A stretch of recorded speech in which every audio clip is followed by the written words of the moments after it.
Capítulo 6. Acción humana y lenguaje.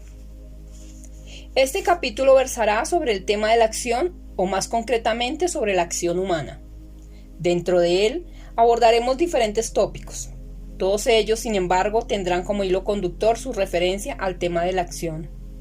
Comenzaremos primero por abordar algunos de los supuestos que encierra nuestra concepción tradicional sobre la acción humana, y examinaremos la crítica que a ellos dirige el filósofo alemán Martin Heidegger.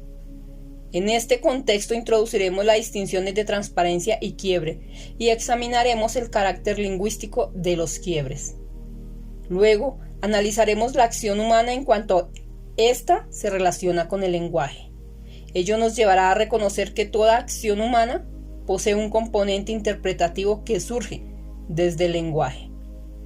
Enseguida, tomaremos la acción como un dominio e introduciremos diversas distinciones en su interior que nos permitirán reconocer tipos de acciones diferentes. Por último, tomaremos un tipo particular de acción humana, aquella que llamamos prácticas sociales, y acercándonos a la interpretación propuesta por Wittgenstein, mostraremos cómo éstas permiten ser reconstruidas lingüísticamente. Hemos sostenido que la ontología del lenguaje ofrece una interpretación diferente del fenómeno humano, al referirlo al lenguaje. Hemos advertido, sin embargo, que para entender cabalmente esta interpretación es necesario reinterpretar lo que entendemos por lenguaje y abrirnos a una comprensión que lo concibe como generativo y que postula que el lenguaje es acción. Pero hemos advertido también que nuestro círculo interpretativo no estará completo mientras no reinterpretemos la propia acción. Solo entonces estaremos en condiciones de entender por qué decimos que la acción nos constituye como el tipo de persona que somos y que llegaremos a ser. El ser humano, el lenguaje y la acción son tres pilares fundamentales de la ontología del lenguaje. En este capítulo examinaremos el tercero de ellos, la acción humana. Nuestra concepción tradicional sobre la acción humana. Nuestra concepción tradicional, nuestro sentido común, descansa entre otros en dos supuestos que hemos heredado de la filosofía de Descartes y que han servido de base al pensamiento moderno occidental. De una u otra forma, la interpretación ofrecida por Descartes en el siglo XVII ha sustentado la casi totalidad de nuestras interpretaciones parciales en el mundo occidental. Los postulados básicos de Descartes se transformaron en supuestos no cuestionados de nuestro sentido común. Los seres humanos occidentales devinimos cartesianos aun cuando no supiéramos quién era Descartes o no conociéramos su filosofía. Ello por cuanto la cultura lingüística dentro de la cual nos constituimos como individuos asumió como válidos sus postulados. Los dos supuestos a los que nos referimos son los siguientes. Aquel que sostiene que todo sujeto se haya expuesto a la presencia e inmediatez del mundo de objetos que lo rodea, y aquel que define al ser humano como un ser eminentemente racional en su actuar en el mundo. Examinaremos cada uno de ellos por separado. El primero de estos supuestos se sustenta en un dualismo originario. Su punto de arranque supone que al examinarse la existencia humana, debemos reconocer desde el inicio dos sustancias irreductibles: el pensamiento o la razón que nos constituye como sujetos, lo que Descartes llama la res cogitans, y la sustancia física que constituye los objetos, res extensa, dentro de la cual está nuestro cuerpo y la totalidad de los objetos naturales. Ello permite interpretar la existencia humana como constituida original y primariamente por un sujeto dado, rodeado por un mundo de objetos también dados. La presencia de estos objetos no está cuestionada.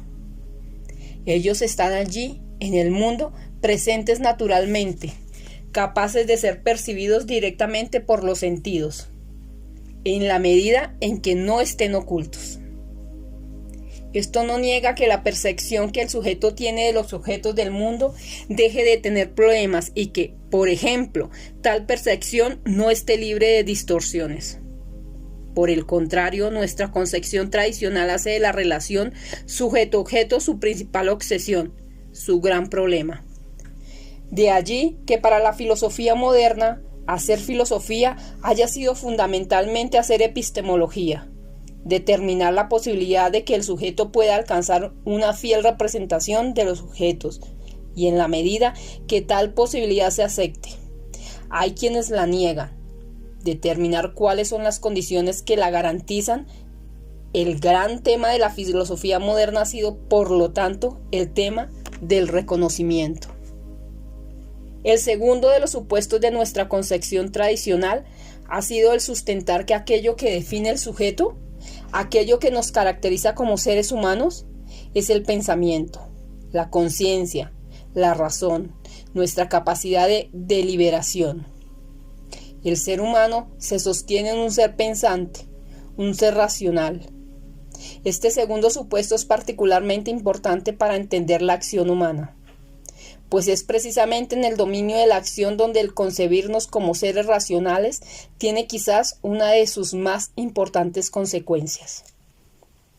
El supuesto de que la razón es aquello que nos constituye y define en el tipo de ser que somos, nos lleva a una comprensión racionalista de la acción humana. Supone que la conciencia, la razón o el pensamiento, como quiera que nos refiramos a ello, antecede a la acción. Asume que los seres humanos actuamos en conciencia, guiados por la razón. Se deduce, por lo tanto, que toda acción humana es acción racional. Ello implica que no hay acción que no tenga su razón y, en consecuencia, que no esté antecedida por la razón que conduce a ella. La razón, por tanto, conduce la acción. El concepto de razón deviene tan importante dentro de los parámetros de esta interpretación que, incluso cuando la experiencia pareciera mostrarnos que este supuesto es discutible y pareciéramos observar acciones no conscientes, no racionales, donde no hubo deliberación previa, este supuesto no es puesto en duda y se buscan las razones inconscientes que nos llevan a actuar de la manera como lo hacemos. Con ello el supuesto se mantiene, salva las apariencias y la primacía de la razón se mantiene. Ella sigue conduciendo la acción humana. El supuesto de la racionalidad ha sido extremadamente poderoso dentro de la cultura occidental y sin duda requiere ser visto como una innegable contribución histórica. Tras él se han desarrollado, por ejemplo, la ciencia y la tecnología y múltiples formas de vida que son expresiones del poder de la razón humana. Muy pronto, sin embargo, quizás por su propio éxito, la razón dejó de concebirse como aquello que caracterizaba a los seres humanos, transformándolos en sujetos. La razón fue establecida como principio rector del universo. La ciencia parecía demostrar que la naturaleza se comportaba racionalmente, de acuerdo a las leyes precisas que estaban allí, esperando ser descubiertas. Lo que la ciencia hacía era interpretado, por lo tanto, como un esfuerzo por encontrar las razones detrás de todos los fenómenos. Leibniz proclama: todo tiene una razón, o lo que es lo mismo, nada es sin razón. Hegel algo más tarde sostendrá la identidad de realidad y razón. Todo lo real es racional y todo lo racional es real. Razón y lenguaje. Detengámonos aquí un momento y preguntémonos: ¿no estamos acaso frente a una situación en la que, en el decir de Wittgenstein, el lenguaje pareciera haberse extraviado y donde, en vez de procurar resolver los problemas que se han levantado, quizás sea necesario disolverlos? Permítasenos reflexionar sobre lo que hemos estado diciendo. Lo haremos apoyados en la propia interpretación que hemos desarrollado hasta ahora. Hemos postulado que los seres humanos somos seres lingüísticos, seres que vivimos en el lenguaje. Hemos sostenido también que el lenguaje humano se caracteriza por su recursividad, por su capacidad de volverse sobre sí mismo. En esta mirada recursiva emerge para los seres humanos el dominio del sentido que cuestiona no solo la vida en su fluir concreto, sino la propia existencia humana. El lenguaje nos transforma en seres éticos, en cuanto no podemos sustraernos del imperativo de conferir sentido a nuestra existencia. Esta misma recursividad nos transforma en seres reflexivos, capaces de cuestionarse, de interpretarse, de buscar explicaciones. Como seres con capacidad de reflexión, somos seres que pensamos, que buscamos razones para dar cuenta de todo aquello que forma parte de nuestra experiencia. Como seres con capacidad de reflexión, también reflexionamos sobre la forma como reflexionamos y buscamos formas más efectivas de hacerlo. A esto último lo hemos llamado pensamiento racional. Desde esta perspectiva, por lo tanto, tiene perfecto sentido el reconocernos como seres racionales. Lo que sigue sujeto a examen es el papel conferido a la razón y el tipo de relación que se establece entre ellas y el lenguaje. Algunas de las preguntas por el sentido general de la existencia permiten ser abordadas desde el pensamiento racional. Otras aparentemente no, y respondemos a ellas a través de la fe, de la experiencia contemplativa, incluso desde el silencio. Siempre desde el lenguaje, en la medida en que lo está en juego es el problema del sentido. Lo que quisiéramos destacar es que hasta ahora no hemos separado las distinciones de razón y de racionalidad, de las capacidades que el lenguaje entrega a los seres humanos. Desde la ontología del lenguaje, la razón es un tipo de experiencia humana que deriva del lenguaje. El lenguaje es primario. En lo dicho, hemos mantenido una relación indisoluble entre el lenguaje y razón.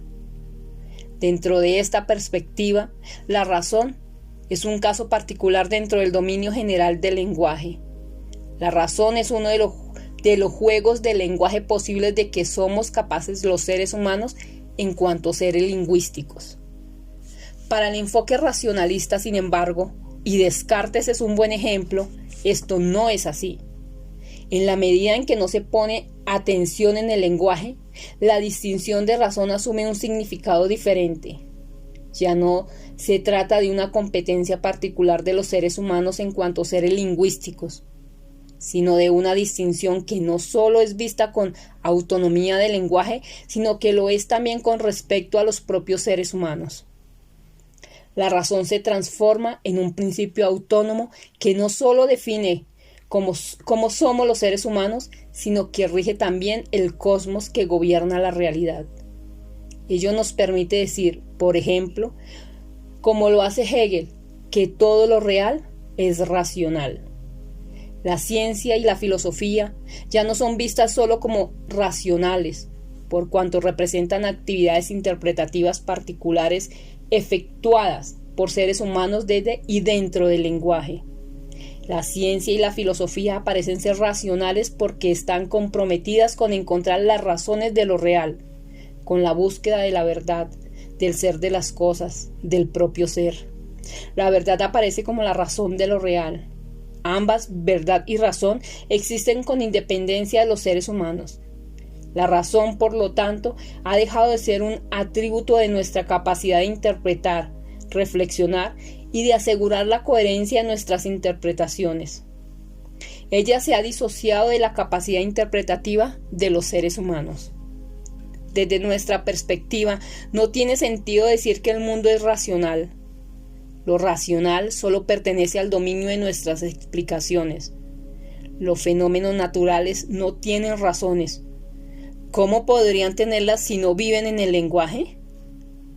La razón de un fenómeno no pertenece al fenómeno, sino a los seres humanos que forjan una explicación que procura dar cuenta de tal fenómeno. La razón guarda siempre relación con el observador y no con lo observado. Así como cuestionamos la razón como principio oculto detrás de los fenómenos naturales, de la misma manera, desde nuestra perspectiva no tiene sentido alguno hablar de razones inconscientes, pues ello nuevamente coloca la razón detrás del fenómeno, esta vez detrás del fenómeno humano. La razón de un fenómeno, insistimos, no pertenece al fenómeno, sino a su explicación. No hay razones detrás de los fenómenos. Solo existe la capacidad de los seres humanos de entregar explicaciones para conferir sentido al acontecer fenoménico al que están expuestos. Frente al principio postulado por Leibniz de que todo tiene una razón, replicamos: los seres humanos, por ser seres lingüísticos, poseen la capacidad de proveer razones para todo lo que acontece. La razón no alude a un atributo cósmico, sino a una capacidad de los seres humanos en tanto seres lingüísticos. Crítica de Heidegger a Descartes. Una de las críticas más profundas al pensamiento cartesiano desarrollada durante el siglo XX ha sido la propuesta por Martin Heidegger. Según Heidegger, es equivocado proceder como lo hiciera Descartes, separando ser y mundo, sujeto y objeto, res cogitans y res extensa. El fenómeno primario de la existencia humana, según Heidegger, es lo que éste llama el Dasein, es ser en el mundo. Como argumentáramos anteriormente, no hay un ser que no esté en el mundo, ni un mundo que no lo sea para un ser. En un sentido fundamental, ambos se constituyen en simultaneidad y por referencia al otro.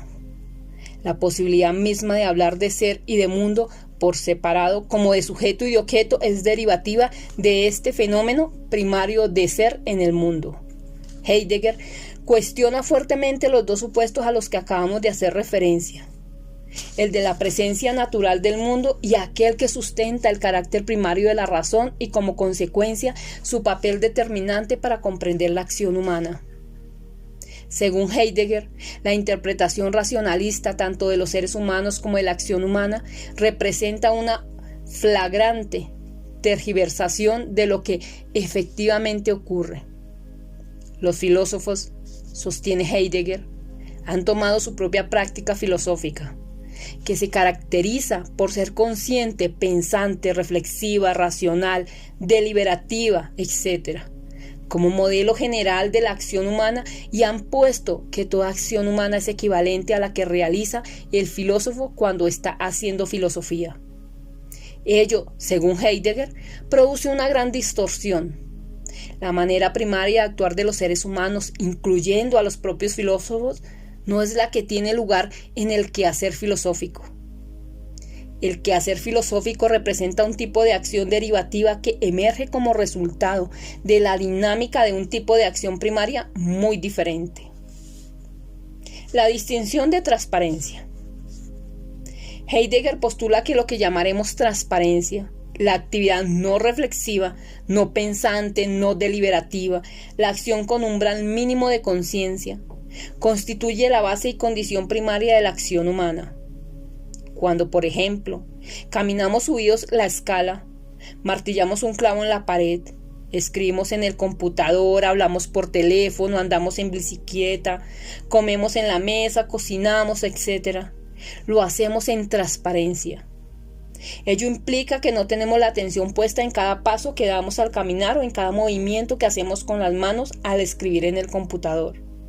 Tampoco proyectamos por anticipado el movimiento que haremos a continuación. La acción transparente no sigue los supuestos ofrecidos por la interpretación de la acción racional. Actuamos sin tener clara conciencia del pavimento en el que caminamos, de los escalones que subimos, del martillo, del clavo y de la pared, de la pantalla del computador y del teclado, del auricular del teléfono, del tenedor que tenemos en la mano al comer y del plato que contiene la comida, de la olla en la que revolvemos al cocinar. Nuestra atención suele estar puesta en otra parte. Si vamos en la mañana manejando nuestro automóvil, camino a la oficina, el manubrio, los pedales, incluso los demás autos que se muevan alrededor, parecieran ser transparentes para nosotros. Casi tan transparentes como el parabrisas que tenemos por delante y que no vemos en cuanto parabrisas. La mente no está puesta en ellos. Pensamos más bien en la conversación tenida pocos minutos antes con nuestra pareja en la mesa del desayuno, en la llamada por teléfono que haremos una vez que lleguemos a la oficina o en la reunión fijada para después del almuerzo. Pasamos una bocacalle tras otras, un semáforo tras otro, como si no los viéramos. Si al llegar a la oficina tratáramos de recordar el recorrido, muy probablemente no podríamos hacerlo, o solo recordaríamos algunos detalles. ¿Implica esto que no los estamos viendo? Obviamente que no. De no haber visto los semáforos, no nos habríamos detenido, como lo hicimos cada vez que hubo una luz roja. Es evidente que no cometimos ninguna infracción. Nos desplazamos en sintonía con el mundo alrededor, sin detenernos a pensar en él. Fluíamos en él, como cuando bailamos sin prestar mayor atención a los pasos que estamos dando. Cuando nos encontramos en este estado, en la transparencia del fluir de la vida, no solo no estamos pensando en lo que hacemos, tampoco estamos en un mundo que se rige por la relación sujeto-objeto. Estamos en un estado que es previo a la constitución de esa relación. ¿Cuándo entonces emerge el pensamiento sobre lo que hacemos? ¿Cuándo entramos en una relación con el mundo en la que nos concebimos a nosotros mismos como sujetos y percibimos los objetos? La distinción de quiebre. Sostenemos que solo emerge la deliberación, la conciencia de lo que estamos ejecutando, cuando este fluir en la transparencia, por alguna razón, se ve interrumpido, cuando se produce lo que llamamos un quiebre. Un quiebre, diremos, es una interrupción en el fluir transparente de la vida. Volvamos a algunos de los ejemplos anteriores y examinemos algunas situaciones en las que la transparencia se quiebra. Si al estar caminando tropezamos, súbitamente observaremos aquel pavimento que antes no era transparente. Si al subir la escala, uno de los escalones hace un crujido extraño o cede, tal escalón se nos aparecerá como objeto. Si al escribir en nuestro computador una de las teclas no ejecuta lo que esperábamos de ella, el teclado emergerá también como objeto que convoca nuestra atención.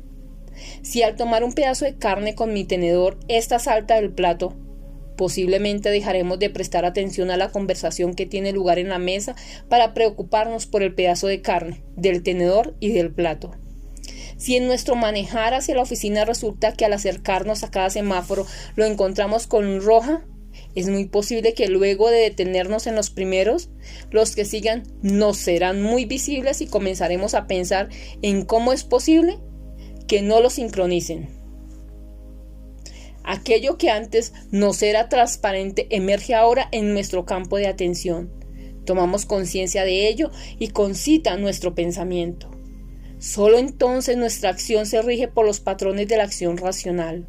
A partir del quiebre de la transparencia, constituimos la relación sujeto-objeto y comenzamos a pensar en cómo restablecer la transparencia perdida.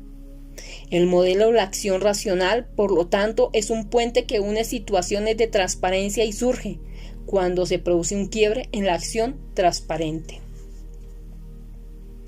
Condiciones de generación de un quiebre. Aquí nos encontramos con un fenómeno interesante. ¿Qué es aquello que produce el quiebre? ¿Cómo se produce? Cuando, por ejemplo, una luz roja adicional en el semáforo produce un quiebre en nuestro manejar hacia la oficina. ¿Y por qué esa luz roja y no la anterior? ¿O dos luces rojas más adelante? Sostenemos que todo quiebre involucra un juicio de que aquello que acontece, sea ello lo que sea, no cumple con lo que esperábamos que aconteciera.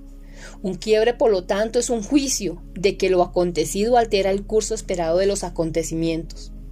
Detengámonos a examinar lo que hemos dicho. Lo primero que destacamos es nuestra interpretación de que todo quiebre se constituye como un juicio. Por lo tanto, si no tuviésemos la capacidad de hacer juicios, no tendríamos quiebres. Tomemos un ejemplo. Estamos manejando, llevamos a nuestro perro en el asiento de atrás y se nos pincha un neumático. Esto representará un quiebre. Cuando manejamos, no lo hacemos esperando que un neumático se nos pinche, aunque obviamente esa posibilidad no está excluida, pero lo que esperamos es poder desplazarnos de un lugar a otro usando los neumáticos en buenas condiciones. Mientras ello suceda, los neumáticos nos serán transparentes. Pero he aquí que uno de ellos se pincha y nos vemos obligados a detener el auto y preocuparnos del cambio de neumático. Esto, que obviamente es un quiebre para nosotros, no lo es, sin embargo, para el perro que nos acompaña. Y no lo es por cuanto el perro no tiene un juicio sobre el sentido de lo que ha acontecido, como tampoco tiene juicios sobre lo que era esperable que sucediera. La transparencia se quiebra, por lo tanto, en razón de los juicios que hacemos sobre lo que acontece, teniendo en el trasfondo un juicio sobre lo que es normal esperar. El quiebre, por lo tanto, puede ser reconstruido lingüísticamente como un juicio que dice: lo que ha acontecido no era lo que esperaba, aunque lo que realmente digamos cuando nos damos cuenta de que el neumático se pinchó sea algo diferente. Como tal, todo quiebre está asociado con una transformación de nuestro juicio sobre lo que es posible. Cuando hablamos de nuestros juicios sobre lo que es posible, es conveniente introducir una distinción. Obviamente, el que se me pinchara un neumático no era algo que concibiera como imposible. Ello está dentro del rango de las cosas que sé que pueden suceder cuando manejo. Sin embargo, dentro de lo que sé posible, hay también un rango menor de posibilidades que guarda relación con aquello que espero que acontezca. Ello define lo posible en el dominio de mis expectativas inmediatas y en función de lo cual proyecto mi existencia y defino mis acciones. Opero en la vida apostando a que dentro del rango más amplio de posibilidades suceda lo esperado. Cuando alguien, por ejemplo, nos hace una promesa, sabemos que ésta podría ser revocada antes de llegar a la fecha de cumplimiento, o que podría suceder que incluso no nos cumplieran. Sin embargo, a menos que tenga motivos fundados para desconfiar de quien me prometió, normalmente definimos nuestras expectativas contando con que tal promesa no será cumplida. De no suceder así, aunque la posibilidad de incumplimiento no estuviese excluida, tendremos un quiebre. Quiebres negativos y positivos. Todo quiebre, por lo tanto, modifica el espacio de lo posible y transforma nuestro juicio sobre lo que nos cabe esperar. Esta transformación puede tomar dos direcciones. En algunas ocasiones, como sucediera en los ejemplos dados, los quiebres restringirán lo que es posible. Porque se nos pinchó el neumático, perderé la posibilidad de estar al comienzo de la fiesta a la que me dirigía. ¿Cómo podemos apreciar, además de hacer el juicio de que lo que aconteció es un quiebre? Haremos un juicio negativo sobre el propio quiebre. Lo vimos como un quiebre negativo. Sin embargo, la transparencia se quiebra también porque algo sucede que expande nuestras posibilidades. Ello nos permite hablar de quiebres positivos. Si me llega la noticia de que mi propuesta fue seleccionada como la mejor de todas las presentadas, ello evidentemente interrumpirá la transparencia en la que me encontraba y constituye, por tanto, un quiebre. Lo que será posible ahora se expandirá. Pero este será un quiebre muy diferente del anterior. Lo será también mi experiencia de la situación. Los quiebres habitan en el observador. Una pregunta habitual que se nos hace es ¿por qué hablamos de quiebres y no decimos problemas? Después de todo, casi todo lo que hemos dicho pareciera referirse a problemas. No todo, sin embargo. Una de las ventajas de la distinción de quiebre es que nos permite reconocer que ellos pueden ser tanto negativos como positivos. El término problema suele asumir una carga negativa. Normalmente eludimos tener problemas. No eludiremos necesariamente tener quiebres. Sin embargo, la razón principal para optar por la distinción de quiebres se refiere a que al introducir un término nuevo, este nos evita la contaminación con los supuestos de nuestra concepción tradicional. Esto no sucede con la distinción de problema. Al introducir la distinción de quiebre, hacemos explícito y enfatizamos el reconocimiento de que éste habita en el juicio de un observador. Cuando hablamos de problemas, en cambio, normalmente suponemos que ellos existen por sí mismos, independientemente del observador. La distinción de quiebre, por lo tanto, nos permite diferenciarnos de esa tradición. Lo dicho implica, por ejemplo, la voluntad de marcar una diferencia con aquellos enfoques basados en modelos de resolución de problemas. Para estos enfoques, dado que los problemas existen fuera del observador, el único curso de acción que le queda a este es el de hacerse cargo de resolverlos. Por lo tanto, escasa atención se le presta a las condiciones que definen un problema como tal. En múltiples oportunidades, más importante que resolver un problema resulta examinar su proceso de definición. Muchos problemas, como hemos insistido, no requieren ser resueltos, sino más bien disueltos. Todo problema es siempre función de la interpretación que lo sustenta y desde la cual se le califica como problema. Esta interpretación no siempre debe ser dada por sentada y cabe considerar discutirla. Al hacerlo, lo que antes parecía como problema bien puede desaparecer. De la misma manera, aquello que originalmente se definía como problema, al modificarse la interpretación que lo sustenta, puede ahora aparecer como una gran oportunidad. Con ello se abre la posibilidad de observar del observador que emite un juicio sobre el juicio que genera el quiebre como quiebre. No hay por qué dar tal juicio por sentado. Podemos preguntarnos, por ejemplo, ¿por qué este problema es un problema para mí? Con ello dejamos de estar poseídos por nuestros juicios espontáneos. Podemos también preguntarnos, ¿de qué forma sería posible transformar este problema en oportunidad?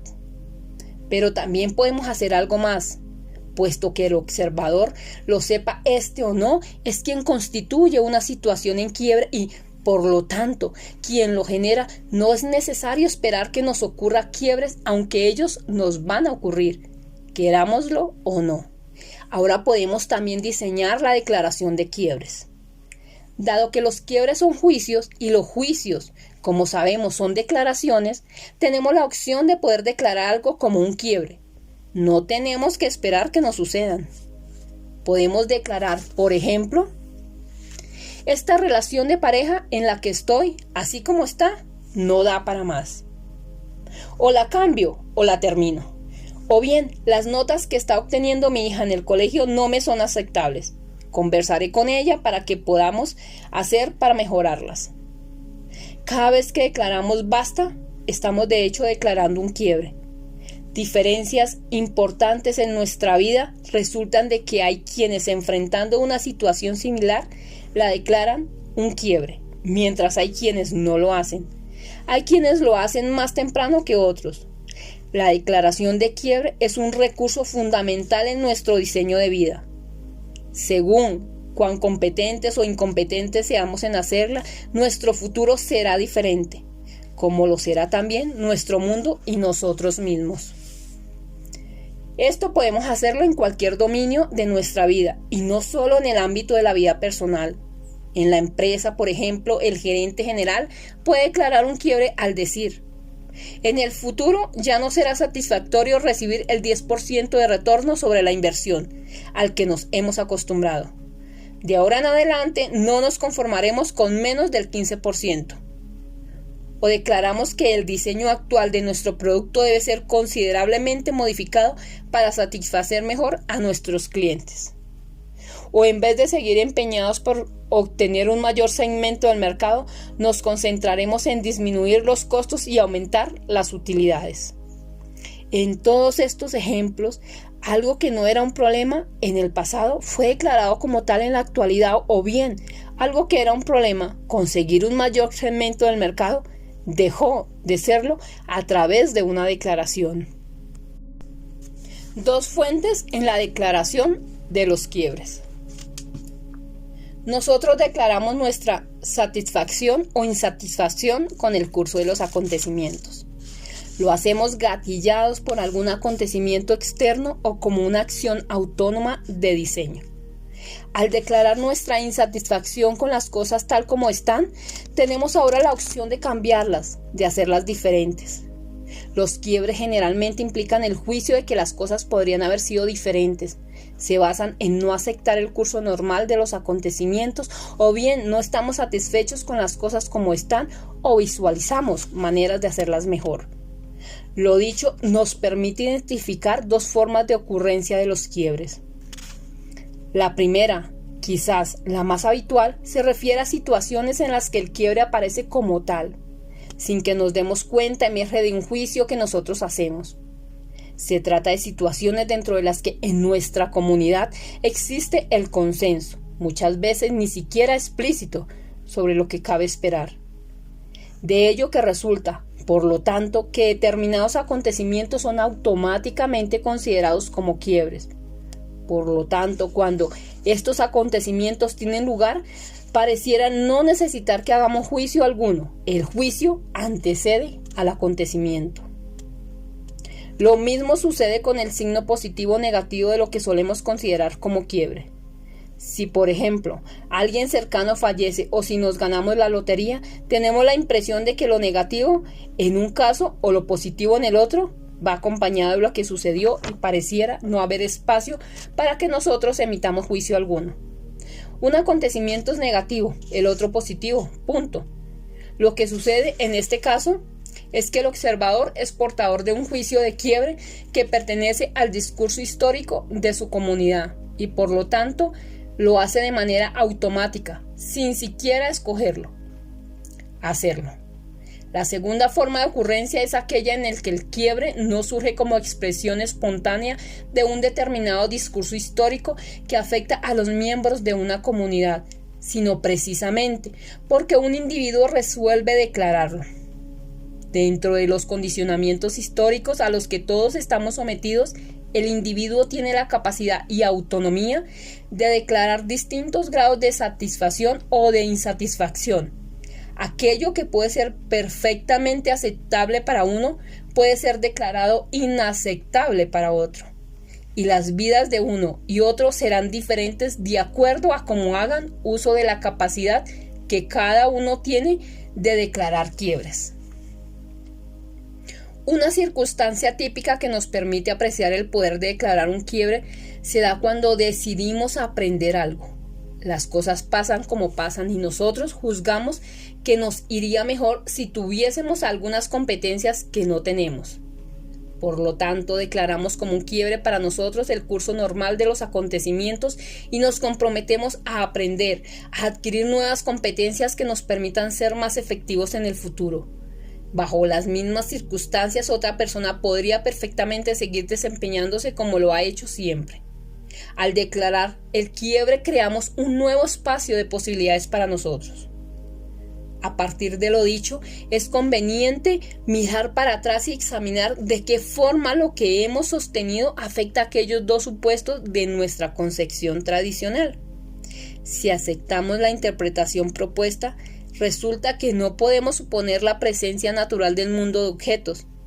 Este mundo, en cuanto mundo de objetos, y nosotros, en cuanto sujetos en ese mundo, solo nos constituimos como tales al producirse un quiebre en el fluir transparente de la vida. Bajo la condición primaria de la transparencia, el mundo se nos revela como un mundo de objetos por el solo hecho de estar allí, frente a nuestros ojos. Tampoco nosotros nos concebimos como sujetos operando en un mundo. Lo mismo podemos decir con respecto al supuesto de que la acción humana es acción racional. Sin que neguemos la experiencia de tal tipo de acción, ella constituye un tipo de acción derivativa. La forma primaria de actuar de los seres humanos es la acción transparente, donde el papel de la conciencia, el pensamiento o la razón como guía de la acción que realizamos no se cumple. Solo cuando esta acción transparente se ve interrumpida, emerge la acción racional. El modelo racionalista también supone que mientras mayor es nuestro nivel de competencia, mayor será el papel de la razón en nuestro desempeño. Hubert L. Dreyfus, siguiendo a Heidegger, nos señala que tal relación es en realidad la contraria. Mientras más competentes somos en lo que hacemos, mayor será nuestro nivel de transparencia. La competencia se ve asociada no con la expansión del dominio de la razón, sino con la expansión de la transparencia, con lo que llamamos la capacidad de incorporar, embody, competencia en nuestro desempeño. Ello nuevamente tampoco niega el papel de la razón, pero lo reevalúa, lo resitúa. Desde esta perspectiva, no puede sorprender la respuesta que diera Pete Sampras cuando, luego de ganar el campeonato de tenis de Wimbledon, le preguntaran: ¿en qué piensa cuando está jugando? Sampras respondió: cuando juego no pienso, solo reacciono. Lenguaje y acción. Uno de nuestros temas recurrentes ha sido reiterar que nuestra concepción tradicional ofrece una interpretación estrecha y restrictiva del lenguaje. Hemos planteado que el lenguaje no es pasivo ni descriptivo. Hemos sostenido que el lenguaje es acción. No es sorprendente entonces que la acción parezca compartir el centro del escenario en la ontología del lenguaje. De una forma u otra, la referencia a la acción ha impregnado muchos de los temas que hemos tratado. Así, por ejemplo, hemos hecho referencia constante a la acción al tratar los diferentes actos lingüísticos. En un dominio diferente hemos sostenido también que nuestras acciones nos hacen ser como somos. Abundando en esta dirección, hemos señalado que los seres humanos no son seres ya constituidos, con propiedades fijas y permanentes, sino seres que están en permanente cambio y que en medida importante, es el resultado de las acciones que llevan a cabo. Hemos concluido, por lo tanto, que al cambiar nuestra forma de actuar, cambiamos nuestra forma de ser. Somos según cómo actuamos. Es sorprendente, sin embargo, que cuando examinamos la relación entre la persona y la acción, normalmente atendemos solo al aspecto de ella que considera a la persona como el agente que produce la acción y no exploramos la relación en el sentido inverso. Desde el punto de vista de las acciones que están produciendo a la persona, nuestra identidad depende de las acciones que realizamos. Lo que deseamos destacar aquí es la importancia que le hemos conferido a la acción al colocar tanto al lenguaje como al ser humano en referencia a ella. Ello ha sido una de las operaciones centrales de nuestra argumentación. A través de ella hemos ampliado y transformado nuestra concepción del lenguaje y hemos desarrollado nuevas formas de discernimiento en relación al fenómeno humano. Sin embargo, visualizamos dos problemas a partir de esto y de ellos queremos hacernos cargo. En primer lugar, cuando hablamos de acción, normalmente damos la acción por sentada. Suponemos que sabemos lo que ella es. ¿Necesita alguien que se le explique qué es la acción? Por supuesto que no. Todos pareciéramos saber perfectamente de qué estamos hablando. Al menos eso es lo que suponemos. A un cierto nivel, esta es una presunción válida. Todos tenemos una determinada comprensión gracias al sentido común de qué es la acción. Pero no olvidemos que también teníamos, al iniciar nuestra indagación, una comprensión sobre el lenguaje dada por el mismo sentido común. Sin embargo, esperamos que a estas alturas y como resultado de la propia indagación, estemos de acuerdo en que nuestra concepción anterior del lenguaje permitía ser cuestionada. No podríamos decir lo mismo acerca de la acción. Esto es parte de lo que quisiéramos explorar en esta sección. En segundo lugar, al referir el lenguaje a la acción, se podría suponer que nos hemos creado un camino que nos permite salirnos de la esfera del lenguaje. Al convertir el lenguaje en acción, podría surgir la ilusión de que hemos encontrado una medida de conversión del lenguaje que lo transforma en algo no lingüístico. De ser así, cabría pensar que nos es posible situarnos fuera de él. La acción aparecería como la referencia final de lo que estamos diciendo y ella podría ser usada ahora para negar nuestro primer fundamental postulado. Los seres humanos vivimos en el lenguaje. De ser este el caso, la nuestra sería más bien una ontología de la acción. Sostenemos que no hay forma de escapar del lenguaje, no hay salida posible. Los seres humanos vivimos atrapados en el lenguaje. Y cuando nos preguntamos qué es la acción, encontramos el lenguaje por todas partes. Existe una circularidad hermenéutica entre el lenguaje y la acción. El lenguaje es acción, pero al mismo tiempo, como veremos más adelante, la acción es lenguaje. La acción como una distinción lingüística. ¿Qué es la acción? Lo primero que debemos admitir al preguntarnos por el significado de la acción es qué acción es una distinción lingüística. Antes que nada, acción es una distinción que hacemos en el lenguaje. Cada vez que hacemos una distinción, separamos un determinado fenómeno del resto de nuestras experiencias. Por lo tanto, cuando hablamos de acción, estamos efectuando distinción. Esto es, estamos distinguiendo o separando algo del trasfondo de la experiencia humana. La acción vive como una distinción que hacemos en el lenguaje. Es importante observar nuestras distinciones como tales y no meramente como nombres de cosas. Las cosas no tienen nombres, nosotros se lo damos. Y el proceso de darles nombres a menudo las constituye en las cosas que son para nosotros. Al observar nuestras distinciones como tales, estamos destacando la operación de hacer la distinción. Toda distinción es siempre el resultado de una operación de distinción. Las distinciones son obra nuestra. Al hacerlas, especificamos las unidades y entidades que pueblan nuestro mundo. No podemos observar algo para lo cual no tengamos una distinción. Es por esto que decimos reiteradamente que, aunque vemos con nuestros ojos, observamos con nuestras distinciones. La gente con diferentes conjuntos de distinciones vive en mundos diferentes. Ciertamente nuestros sentidos juegan un papel importante en lo que observamos. Si nuestra estructura biológica no detecta ciertos sonidos, es poco probable que podamos generar las distinciones que nos permitan observarlos. Para poder observarlos debemos traerlos, directa o indirectamente, al terreno de nuestra experiencia. Algunos instrumentos, como el microscopio o el telescopio, tienen precisamente esa capacidad de ampliar el alcance de nuestras experiencias y de permitir a nuestros sentidos captar lo que en circunstancias normales no podrían. Al mismo tiempo, nuestra estructura biológica nos proporciona ciertas experiencias perceptuales que nos estimulan a generar distinciones. Al observar un destello de luz contra un fondo negro, como sucede en el examen médico que verifica la amplitud de nuestro campo visual, necesitamos algo más que la distinción de un destello de luz. El tener la distinción de un destello de luz no nos es suficiente para observarlo. Se necesita una experiencia perceptual. Al mismo tiempo, no podemos observar un destello de luz sin tener la distinción de un destello de luz.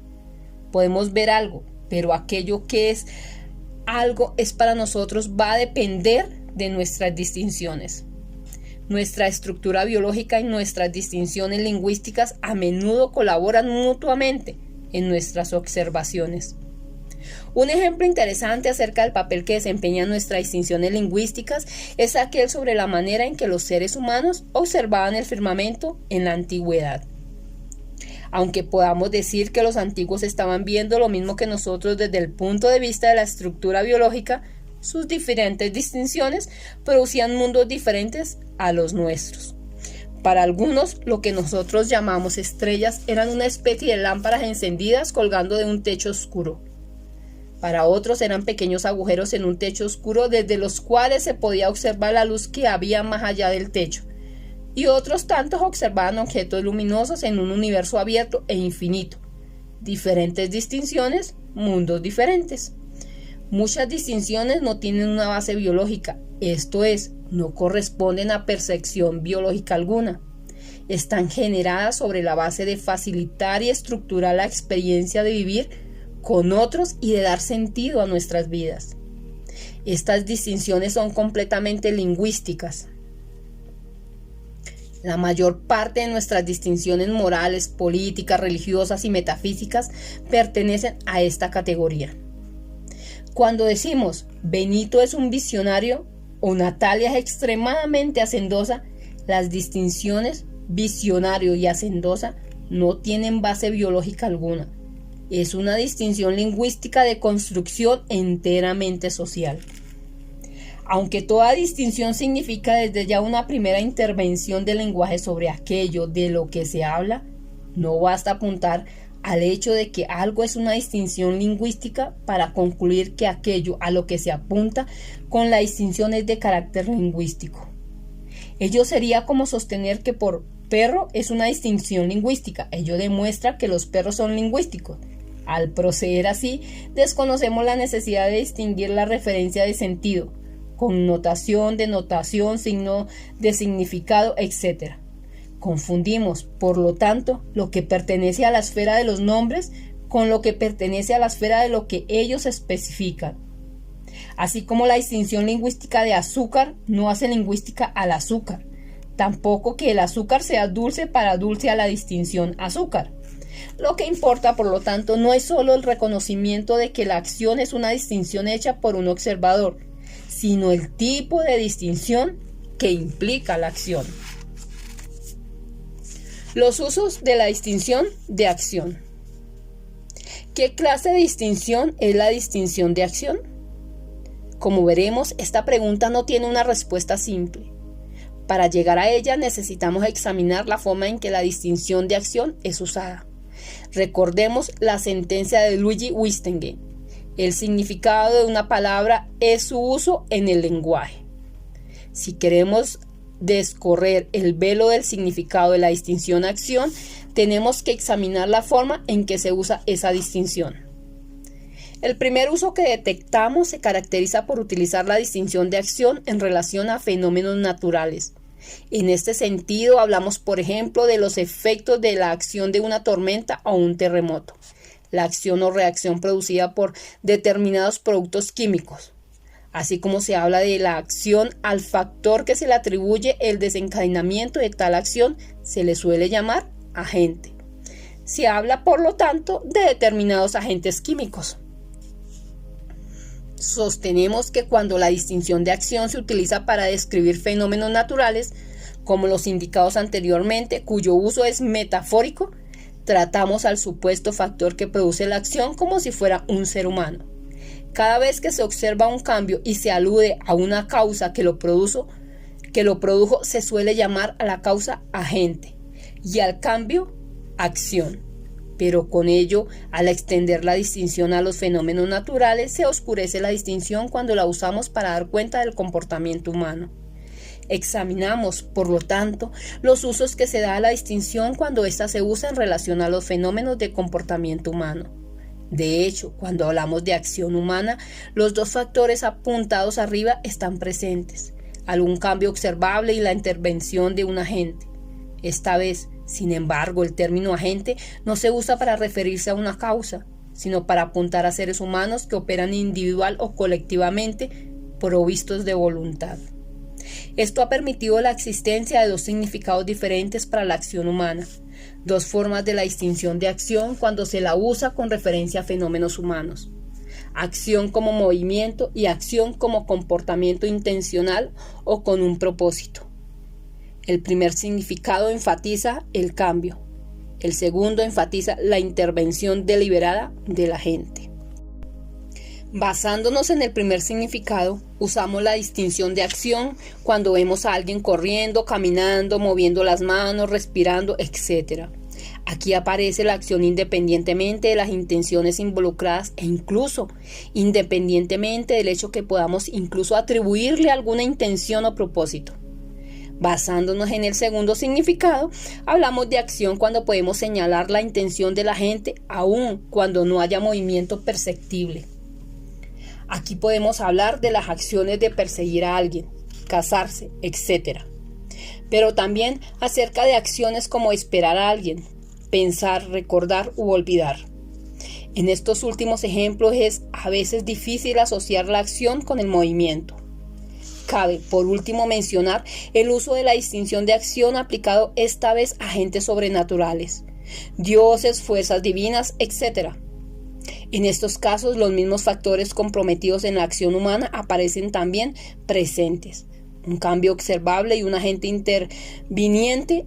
Se trata, por lo tanto, de la misma estructura que reconocíamos en el caso de la acción humana trasplantada a supuestos agentes sobrenaturales o sobrehumanos. Actividad versus acción. Habiendo identificado 4 usos diferentes de la distinción de acción, nos concentraremos en aquellos 2 que guardan relación con la acción humana. Descartaremos el primero por considerarlo tal como lo señaláramos un uso metafórico y descartaremos también el último por considerarlo fundado en las mismas condiciones que emergen al hablar de la acción humana. De aceptar la existencia de seres sobrenaturales, lo mismo que diremos con respecto a la acción humana le sería aplicable a ellos.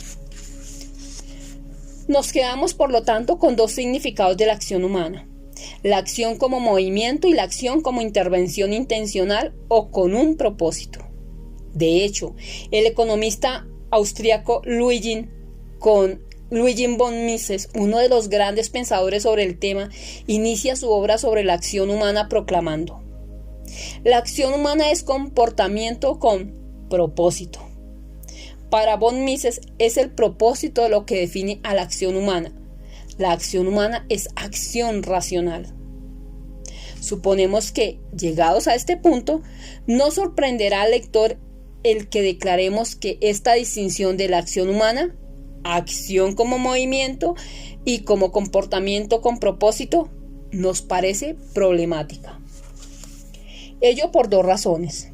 Primero, porque al aceptar la acción como movimiento, en la medida en que podemos hablar de movimiento con respecto a los fenómenos naturales, dejamos nuevamente abierta la puerta para hablar de acción en un sentido metafórico.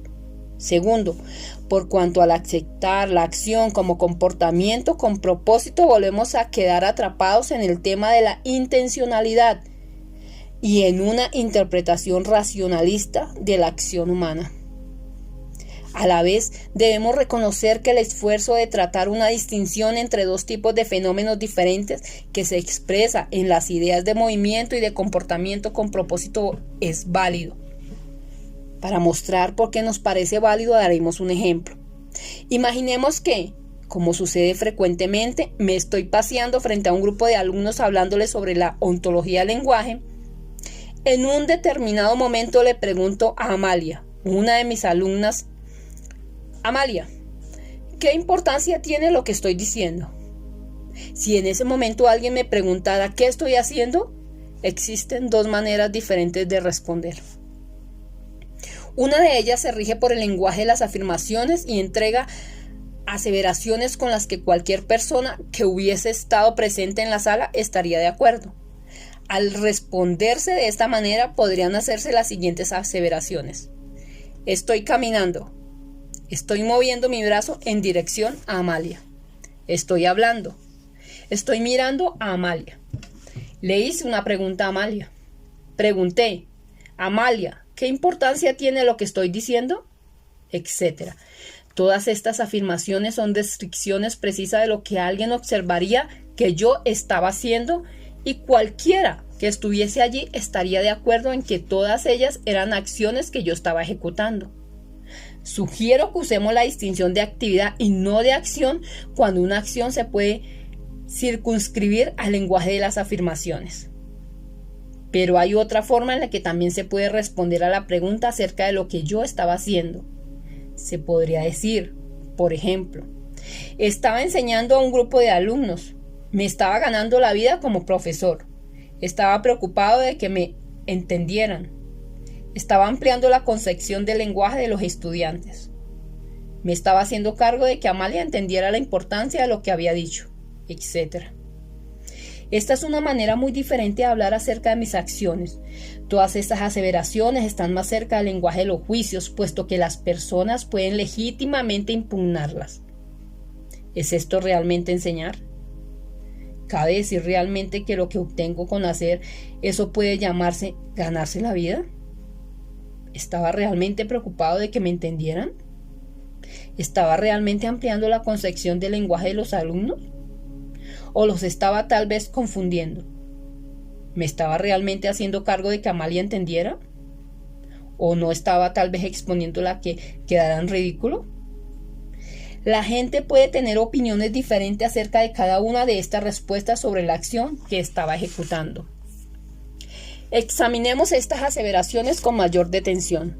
Sostenemos que lo que las caracteriza en el hecho que le han sentido a lo que yo estaba haciendo, ello tiene lugar al referir aquello que yo hacía al dominio de las inquietudes.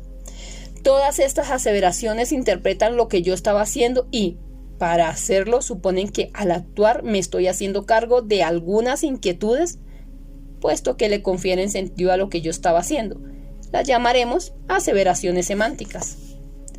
Lo que las caracteriza y diferencia de las actividades anteriores es el hecho de que además de reconocer una actividad, le añaden un componente interpretativo que justifica o explica la actividad, y para hacerlo hacen referencia implícita a las inquietudes. Efectuando una operación que hemos utilizado ya varias veces en el transcurso de nuestra argumentación, diremos que la acción humana es una actividad que es interpretada al referirla al dominio de las inquietudes. La acción humana es actividad más interpretación. Proponemos limitar la distinción de acción a las aseveraciones semánticas y por lo tanto distinguir actividad de acción. Postulamos que las aseveraciones semánticas son diferentes de las afirmaciones de actividad. Cada vez que hablamos de acción nos podemos preguntar: ¿qué mueve a esa persona a hacer lo que está haciendo? Sin embargo, no estamos diciendo que una afirmación de actividad no pueda ser también, en muchos casos, una aseveración de acción. Muy frecuentemente decimos, por ejemplo, Alejandro me miró y se sentó. Y dentro del contexto de lo que se está diciendo, podemos identificar explícita o implícitamente alguna inquietud de Alejandro al hacer eso. En este caso, como en cualquier otro en que podamos atribuir inquietudes al hacer, vamos a hablar de acción.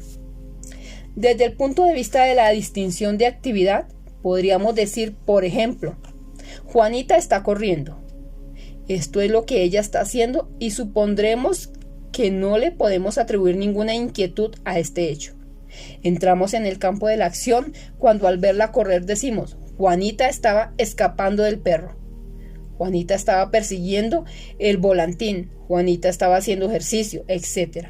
En todas estas circunstancias estamos dándole un significado a correr y por lo tanto estamos produciendo aseveraciones semánticas. Lo interesante de esta forma de observar la acción es el hecho de que sea el observador quien hace la acción tenga sentido. Por lo tanto, distintos observadores pueden formular aseveraciones semánticas muy diferentes al hablar sobre una misma situación. Esto sucede porque llevan a cabo sus observaciones desde sus propias y distintas inquietudes. Según las inquietudes desde las cuales hacemos nuestras observaciones, adjudicaremos distintas inquietudes a los demás. El propósito, la intención o la motivación, postulados por la concepción tradicional sobre la acción, no son sino, reiteramos, las interpretaciones que sobre su propio actuar realiza la gente. Y como señaláramos con anterioridad, tales interpretaciones no excluyen la posibilidad de otras, efectuadas por otras personas que puedan demostrar ser incluso más poderosas que las del mismo agente. Pero existe otra ventaja adicional para aceptar el enfoque que proponemos. Esta es que ya no es necesario postular razón, conciencia o pensamiento como una precondición de la acción. Con ello damos cabida dentro de la acción humana a todas las formas transparentes del actuar. Con las acciones transparentes podemos seguir interpretando que el actuar nos estamos haciendo cargo de alguna o algunas inquietudes y podemos simultáneamente aceptar la ausencia de deliberación previa. Fernando Flores, en su tesis doctoral, nos proporciona un ejemplo interesante que ilustra lo que estamos diciendo. Flores se imagina a alguien escribiendo a máquina un determinado día en la noche. En eso lo llama por teléfono un colega y le pregunta: ¿qué estás haciendo? El personaje responde: en ese momento estoy redactando una nueva versión del capítulo 3. El teléfono vuelve a sonar y esta vez se trata de su editor, quien hace la misma pregunta: ¿qué estás haciendo? El personaje de Flores responde ahora: estoy dictando un curso acerca de la mente y escribiendo 2 libros sobre intencionalidad en los que propongo una nueva noción que creo va a modificar el diseño de máquinas. Más adelante aparece la esposa de su personaje y le dice: siento llegar tarde, el auto tuvo un desperfecto y no te pude avisar. Espero que no estés enojado. Esta vez el personaje de Flores responde: está bien, te estaba esperando, pero había empezado a preocuparme por ti. El ejemplo ofrecido por Flores nos muestra que un mismo observador, al estar en conversación con otros, puede conferirle distintas interpretaciones a su propio quehacer en función de la interpretación que tenga sobre las inquietudes del otro. Todas las respuestas dadas por su personaje son respuestas válidas y cada una de ellas reinterpreta de manera diferente lo que se estaba haciendo. Solo al comprender el papel de la interpretación en la especificación de la acción, comprendemos el carácter profundamente lingüístico de la acción humana. Acción directa y reflexiva. Una de las formas en que nuestro sentido común usa la distinción de acción es oponiendo acción a hablar sobre las cosas o a pensar sobre las cosas, como si hablar o pensar no fueran acciones en sí. De la misma forma se contrapone la teoría a la práctica y se separa el ámbito de las ideas del ámbito del hacer. Nuestro lenguaje ordinario está lleno de expresiones en las que esta distinción se manifiesta. Se dice, por ejemplo, hechos y no palabras, deja de hablar y haz algo, son solo palabras, etc. Al hablar de este modo, nuestro sentido común apunta a una distinción que es evidentemente válida y que procuraremos recuperar en esta sección. Sin embargo, la forma como el sentido común realiza la distinción refuerza el ocultamiento que el lenguaje es acción. Es más, se oculta también con ello las importantes consecuencias prácticas que a menudo resultan del hablar o pensar sobre algo, y por lo tanto se concede la responsabilidad que nos cabe al hablar. A veces escuchamos frases como yo solo decía, como si el decir no se comprometiera a nada. Repitamos nuevamente, nuestro hablar no es trivial, cambia nuestro mundo y da forma a nuestra identidad. Nuestro hablar no es tampoco inocente, son responsables de las consecuencias de lo que decimos y de lo que no decimos. Nuestros éxitos y fracasos se configuran en nuestras conversaciones. Por lo tanto, cuando separamos el hablar o pensar acerca de algo del actuar sobre ello, nos cegamos a las consecuencias prácticas que pueden derivar del hablar y del pensar. Con frecuencia nos damos cuenta de que hablando y pensando acerca de algo, terminamos actuando sobre ello de una manera mucho más efectiva o incluso distinta de la intención original. Las prácticas de hablar o pensar acerca de son parte integrante de la estructura general de la acción humana. Sosteníamos, sin embargo, que al separar hablar de actuar, nuestro sentido común nos revela algo que no deberíamos descartar. Hay evidentemente una importante diferencia entre hablar acerca de algo y hacerlo. La diferencia no es, sin embargo, la que entiende nuestro sentido común, que atribuye no acción por un lado y acción por el otro. La acción se encuentra en ambos lados. La diferencia consiste en que se trata de dos clases de acciones diferentes. Hemos señalado que el lenguaje humano se caracteriza por su recursividad, por su capacidad de volverse sobre sí mismo. En razón de ello, nos es posible actuar sobre nuestro actuar. Y dado que hablar es acción, ello incluye hablar, que es actuar, sobre nuestro actuar, actuar sobre nuestro hablar, que es actuar, y hablar, que es actuar, sobre nuestro hablar, que también es actuar. Esta capacidad recursiva, como hemos dicho, está en la raíz de los fenómenos mentales. La conciencia, la razón, el pensamiento, la reflexión se sustentan en ella. Habiendo cuestionado la interpretación racionalista de la acción humana, nos interesa ahora rescatar la importancia de los fenómenos mentales y no subsumirlos en una noción plana de la acción humana que no reconoce los diferentes niveles del actuar que resultan de la capacidad recursiva del lenguaje. Nuestra crítica a la interpretación racionalista de la acción humana no nos conduce a una crítica de la racionalidad ni a la defensa de la irracionalidad, solo nos lleva a redimensionar el papel que tradicionalmente le hemos asignado a la razón o a la reflexión. No es una coincidencia que asociemos el término reflexión al pensamiento. Hablamos también de reflexión cuando vemos nuestra imagen reflejada en un espejo o en el agua. Al ver su propia imagen, el observador puede observarse a sí mismo. Esto es precisamente lo que puede hacer el lenguaje gracias a su capacidad recursiva. Se puede volver sobre sí mismo y puede hablar sobre su propio hablar. Permite al observador observarse a sí mismo. Esta es una capacidad humana fundamental y única. Aquí es donde, como especie, nos diferenciamos de todas las demás. Esto es lo que hace al lenguaje humano diferente, sea esta una diferencia cualitativa o cuantitativa de las capacidades lingüísticas de los demás seres vivos. A partir de lo dicho, podemos hacer una distinción entre dos clases de acciones, las acciones directas y las reflexivas. Estas son distinciones funcionales o relacionales, solamente tienen sentido dentro de una determinada relación. No hay acciones directas o reflexivas de por sí. Hablamos de acción reflexiva cuando fijamos la acción en un determinado nivel y actuamos sobre esa acción. Tomemos un ejemplo. Estamos volcados en la acción de esculpir sobre una roca. Esta es una acción dirigida hacia la roca. Si descubriéramos que no podemos hacer un determinado corte, podemos suspender lo que estamos haciendo y replegarnos para especular sobre otras maneras de hacerlo. Esta segunda acción no está dirigida hacia la roca, sino hacia la acción de esculpir en ella. En este ejemplo, esculpir en la roca constituye la acción directa y especular acerca de otras formas de hacerlo, actuar sobre la acción de esculpirla, constituye la acción reflexiva. Puede suceder, sin embargo, que no logremos descubrir una mejor manera de hacer el corte en la roca. Podemos entonces decir, quizás no estoy reflexionando de manera efectiva, no me estoy concentrando bien, etc.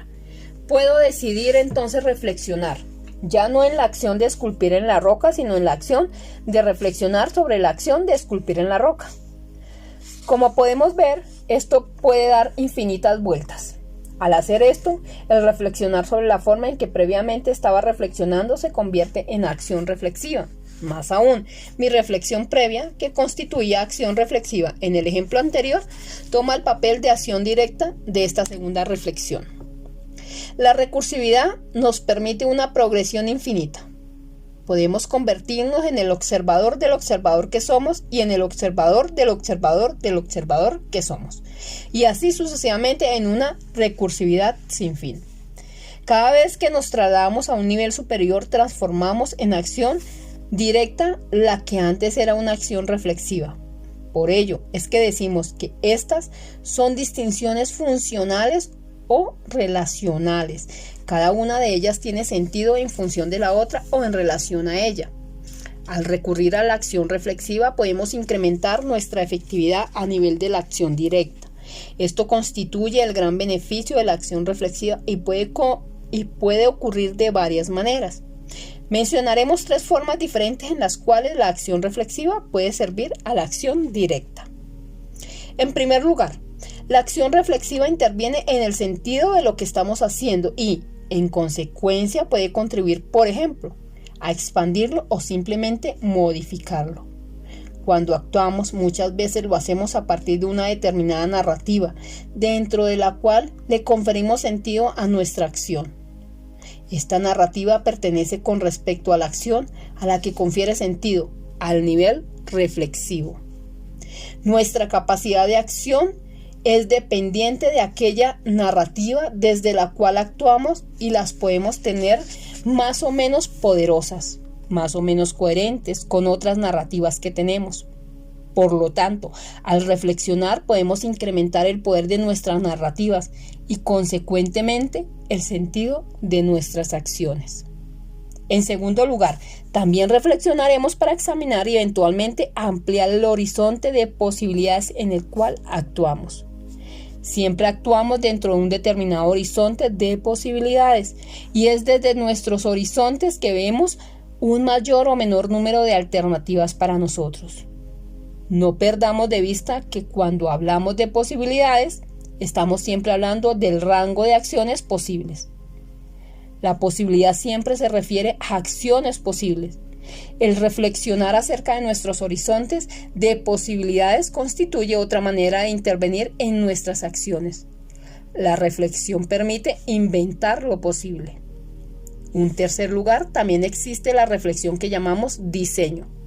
Diseñar es una acción que busca mejores vías de utilización de medios para lograr nuestros fines.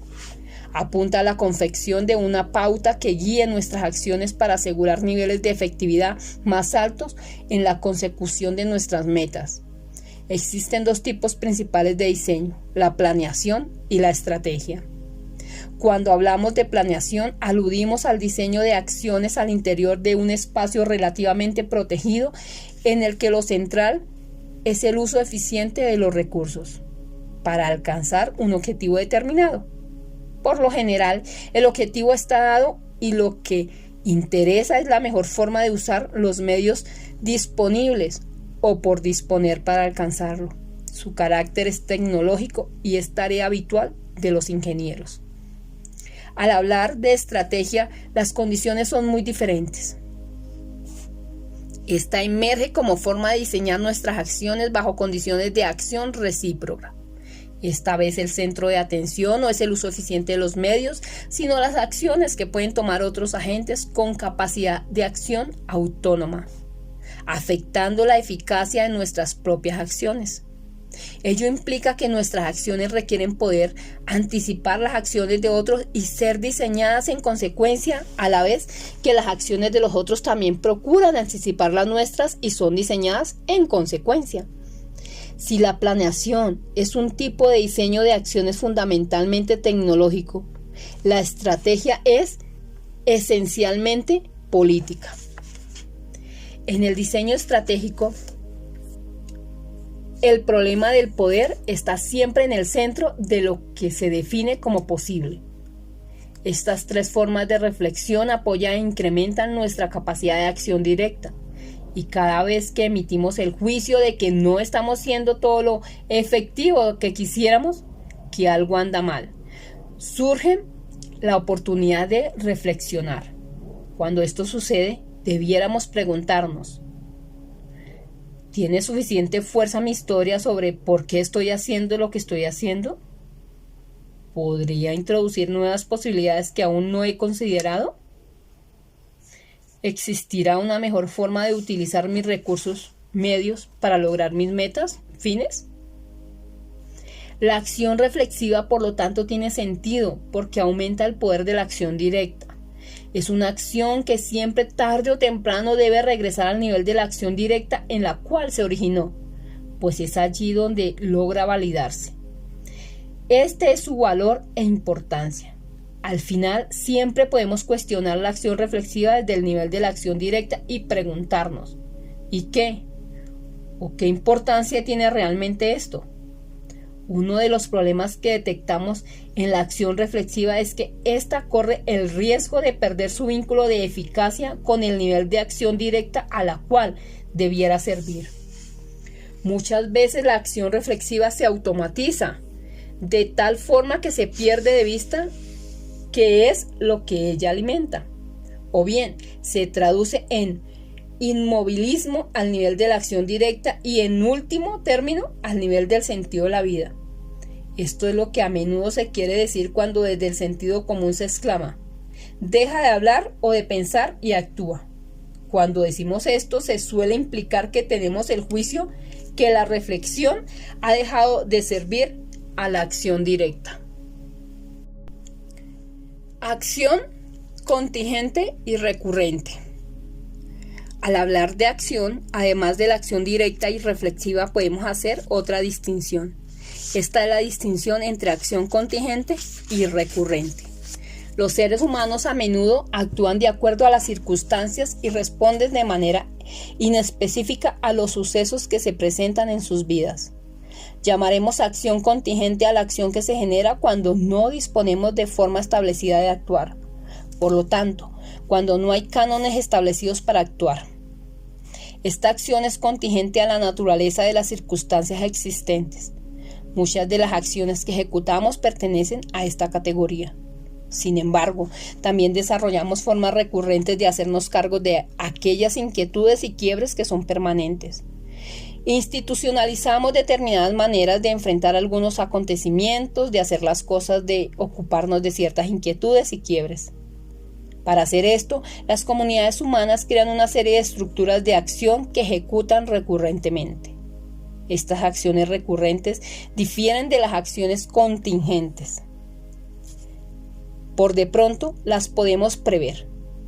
En una determinada sociedad podemos esperar que la gente se comporte de una determinada manera cuando enfrenta cierto tipo de quiebres.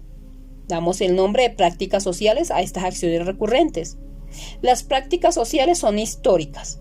Esto significa que no han existido siempre y que pueden variar de un periodo histórico a otro y de una sociedad a otra. Las prácticas sociales se producen dentro de una derivada histórica particular. Algunas veces las prácticas sociales son diseñadas. Alguien las inventa y los demás las aplican.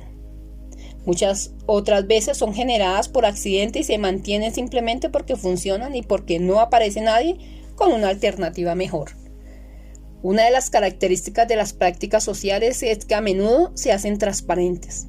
La gente hace las cosas en la forma establecida sin siquiera pensar en las acciones que realiza. Muy a menudo, por lo tanto, ellas se ejecutan como acciones no deliberadas, no deliberativas, no conscientes. Esto trae ventajas significativas y también algunas desventajas. En su aspecto positivo, las prácticas sociales nos permiten alcanzar un determinado nivel de efectividad, al tiempo que permanecen en el trasfondo de nuestras acciones. Su transparencia nos permite construir sobre ellas sin prestarles demasiada atención y concentrarnos en los aspectos contingentes del acontecer o en aquellas áreas que nos pueden permitir una expansión de nuestra capacidad de acción. Uno de los objetivos de practicar determinadas competencias es precisamente poder pasarlas a transparencia para dejar libre nuestra capacidad de atención a un nivel de acción diferente. Cuando todos en una comunidad encarnan las mismas prácticas sociales, aumenta el nivel de coordinación de acciones, puesto que todos actúan desde un trasfondo compartido. Hay muchas cosas que no necesitan ser explicadas. La gente se mueve como en una danza, conociendo todos los pasos que van con la música. La danza es, en realidad, un buen ejemplo de prácticas sociales. Cuando la gente sabe bailar, sus acciones y sus pasos se desenvuelven en forma transparente. Pueden dejarse llevar, disfrutar la danza y concentrarse en otras cosas. Lo mismo sucede en los deportes. Es solo cuando conocemos el juego, sus reglas y cómo efectuar los movimientos básicos que nos podemos olvidar de nosotros mismos y obtener resultados. Esto sucede en todos los dominios de nuestras vidas. Existen prácticas sociales para saludar a alguien en la calle, para hablar por teléfono, para escuchar una conferencia, para manejar en la carretera, etc. El aspecto negativo de las prácticas sociales radica en el hecho de que, como ellas se tornan transparentes, solemos perder nuestra capacidad de observarlas. Nos acostumbramos tanto a hacer las cosas en la forma establecida que suponemos que esa es la forma obvia, única y natural de hacerlas. Simplemente no nos damos cuenta de que otra gente puede abordar los mismos quiebres de manera muy diferente. Podemos perder la oportunidad de tratar nuestros quiebres de manera quizás mucho más eficiente.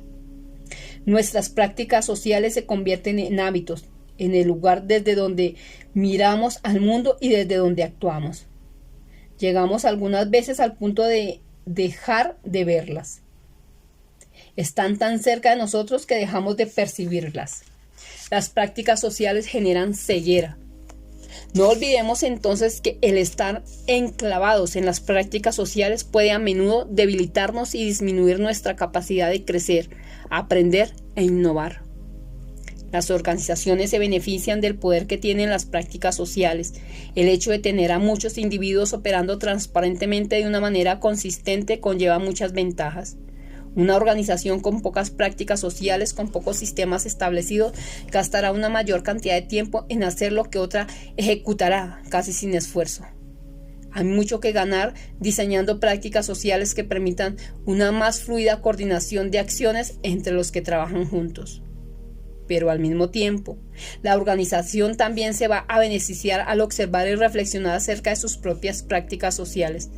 De otro modo, puede convertirse en una poderosa fuerza conservadora que resista el cambio y puede impactar negativamente sobre la capacidad competitiva de la organización. Las tecnologías de reingeniería o diseño de procesos, tan de moda en estos días en el ámbito de la consultoría de empresas, tienen como objetivo precisamente el analizar, evaluar y rediseñar las prácticas habituales de una organización que, por habituales, se ocultan y dejan de ser objeto de evaluación y diseño.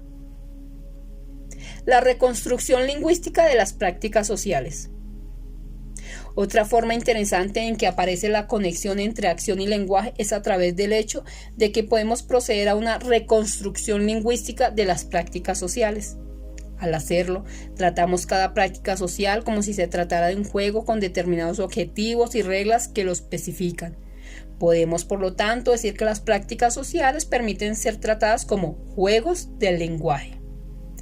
Debemos a Luigi Wittgenstein el haber postulado esta relación entre lenguaje y juego, y el habernos planteado la posibilidad de examinar el lenguaje como juegos lingüísticos y, por tanto, como prácticas sociales. Lo que nosotros haremos, sin embargo, es utilizar la propuesta de Wittgenstein a la inversa.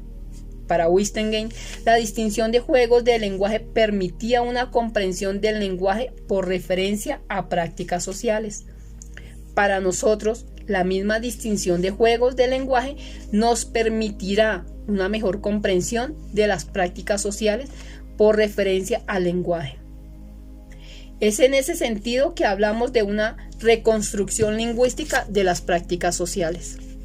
Los juegos son útiles para ampliar nuestra comprensión de las prácticas sociales, puesto que son en sí prácticas sociales simplificadas y tienen una estructura lingüística explícita que normalmente utilizamos cuando le enseñamos el juego a quien no lo conoce.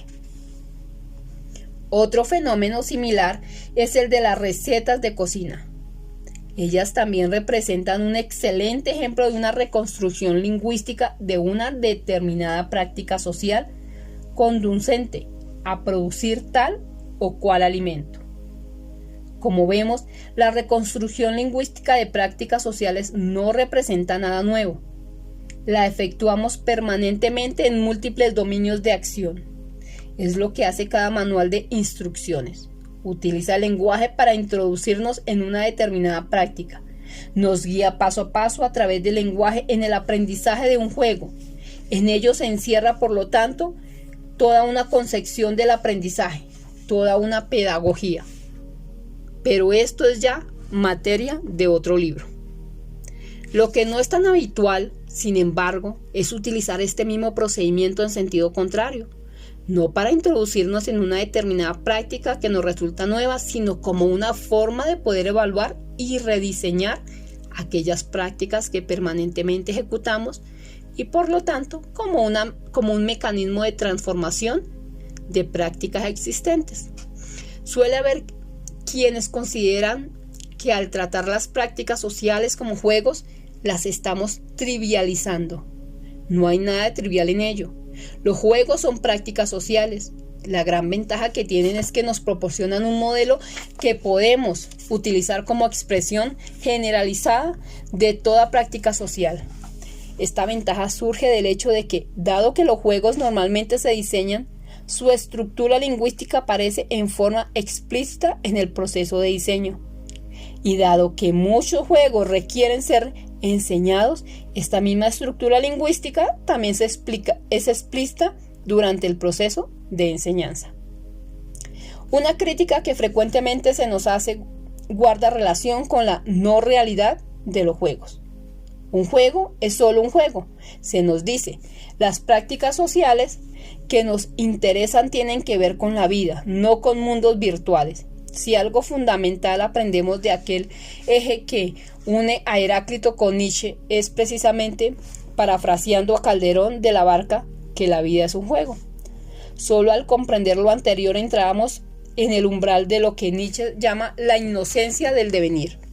Solo entonces podemos superar el peso insoportable que, nuevamente en las palabras de Nietzsche, proviene del espíritu de la gravedad. Si algo nos enseña la ontología del lenguaje es desconfiar de aquellos conceptos que constituyen el corazón de la metafísica, la verdad, la realidad, la materia, la idea. Si algo aprendemos de ella al entender la relación que postulamos entre lenguaje y existencia, es que la virtualidad rige la realidad. Habiendo dicho lo anterior, concentrémonos ahora en el proceso de reconstrucción lingüística de las prácticas sociales, y es como los juegos no son útiles a este respecto. Cuando jugamos un juego podemos identificar diferentes clases de reglas. Toda regla es necesario advertirlo, representa una declaración. Este es su estatus en cuanto a acto lingüístico. Estas reglas se pueden clasificar en 5 categorías. Podemos distinguir un primer tipo de reglas o declaraciones constitutivas. Estas declaran lo que los jugadores persiguen al actuar en él y por lo tanto definen el objetivo o propósito del juego. Toda práctica social existe como una forma de satisfacer un determinado propósito y este permite ser reconstruido como una regla o declaración particular. Normalmente el objetivo del juego nos permite identificar aquella inquietud de la que el juego, como toda práctica social, se hace cargo. Pero tal inquietud en el contexto del juego asume una expresión concreta y guarda relación con un determinado resultado que se busca alcanzar. Tomemos el ejemplo del juego de fútbol. El objetivo del juego, al nivel de la inquietud de la que se hace cargo, es ganar el partido, pero existe una determinada forma de hacerlo. Para tal efecto es necesario, al término del partido, haber metido más goles que el equipo contrario. Este es, por lo tanto, el objetivo específico del juego de fútbol. Enseguida, cabe distinguir un segundo tipo de reglas o declaraciones constitutivas de toda práctica social. A estas las llamaremos declaraciones de existencia. Como tal, ellas especifican las entidades necesarias para jugar el juego, así como el ámbito espacial y temporal dentro del cual se lleva a cabo la acción. Una vez que sabemos cuál es el objetivo del juego, es importante determinar el mundo en el que tal juego se va a llevar a cabo y, por lo tanto, las entidades que pueblan tal mundo como asimismo sus parámetros espaciales y temporales. Ello implica efectuar un conjunto de actos declarativos que generan tal mundo, sus entidades, sus espacios, su tiempo. En el juego del fútbol, para seguir con el mismo ejemplo, definimos, por lo tanto, una cancha de determinadas dimensiones y con determinadas áreas. Los arcos y sus dimensiones, 2 tiempos de 45 minutos cada uno, la existencia de 2 equipos como 11 jugadores, con 11 jugadores cada uno, la existencia en cada uno de estos equipos de un arquero, una pelota, un árbitro y 2 guardalíneas, el gol, etc. Por último, cabe distinguir un tercer tipo de reglas o declaraciones constitutivas. Ellas corresponden a lo que normalmente reconocemos como las leyes de acción del juego y como tal definen, como toda ley, lo que a los jugadores les está prohibido, permitido o lo que les es obligatorio hacer al actuar. En nuestro ejemplo de fútbol, estas reglas incluyen, por ejemplo, que solo el arquero puede tocar la pelota con la mano cuando ésta está en juego y solo dentro de su área, que no se puede golpear a un jugador del equipo contrario, que el árbitro es quien tiene la autoridad para declarar cuando hubo un gol, etc. Las reglas de acción normalmente incluyen las sanciones que guardan relación con su incumplimiento. Todo juego o práctica social no puede prescindir de estos 3 tipos de declaraciones constitutivas. Ello implica que toda práctica social permite ser reconstruida en términos de su objetivo o propósito. El mundo de entidades que trae a la mano y las leyes de acción que regulan su desenvolvimiento. Estas declaraciones constitutivas dan cuenta de la estructura lingüística fundamental de toda práctica social. Cuando hay cambio en algunas de ellas, estamos frente a una práctica social diferente. En otras palabras, al cambiar las declaraciones constitutivas de una práctica social existente, generamos nuevas prácticas. Este es un procedimiento habitual en los procesos de innovación de nuestras prácticas sociales. Además de estas declaraciones constitutivas, podemos distinguir 2 tipos de declaraciones adicionales. Estas son las reglas estratégicas y las reglas para la resolución de conflictos. Tal como lo hemos señalado, las reglas estratégicas no forman parte de las declaraciones constitutivas de un juego. Ello significa que el juego o la práctica social que estamos reconstruyendo puede jugarse prescindiendo de ellas. La importancia que ellas poseen guarda relación con el hecho de que nos permiten jugar mejor y por lo tanto nos ayudan a ser más efectivos para alcanzar el objetivo que persigue una determinada práctica social. Las reglas estratégicas normalmente son el resultado del aprendizaje que resulta de experiencias pasadas en las que pudimos observar las consecuencias, tanto positivas como negativas, de una determinada acción o modalidad de acción. En el caso del fútbol, habrá por ejemplo equipos que prefieran jugar el juego de acuerdo a las reglas del 4-3-3, otros optarán por el 4-2-4, otros por el 4-4-2, etc. Dentro del espacio definido por las reglas constitutivas puede haber infinitas modalidades estratégicas de jugar el juego. Las reglas de resolución de conflictos, sin ser imprescindibles, suelen ser requeridas por dos razones diferentes. En primer lugar, por cuanto toda regla o declaración constitutiva puede ser interpretada de manera distinta por los diferentes jugadores y ello plantea la necesidad de alguna modalidad que permita resolver estas diferencias. En segundo lugar, porque pueden surgir situaciones no previstas por las reglas constitutivas, situaciones que los jugadores no sepan cómo resolver y que requieran de alguna instancia a la que puedan recurrir y a la que aquellos de antemano le hayan conferido autoridad para intervenir. En el caso del fútbol, esto se suele resolver a través de la creación de un tribunal de disciplina, dependiente de un organismo rector, Asociación Nacional de Fútbol, confederaciones regionales, FIFA, etc., que tiene autoridad por sobre los equipos que participan en el juego del juego, campeonatos de fútbol. Podemos usar ahora las distinciones mencionadas para reconstruir las prácticas sociales. El objetivo del juego nos permite especificar las inquietudes o quiebres de los que se ocupa esa práctica social. Las declaraciones de existencia nos permiten identificar los elementos y el espacio que son relevantes para abordar esos quiebres e inquietudes dentro de esa práctica social. Las leyes de acción nos dicen lo que se puede, lo que no se puede y lo que se debe hacer en su interior. Haciendo uso de estas distinciones, podemos reconstruir cualquier práctica social.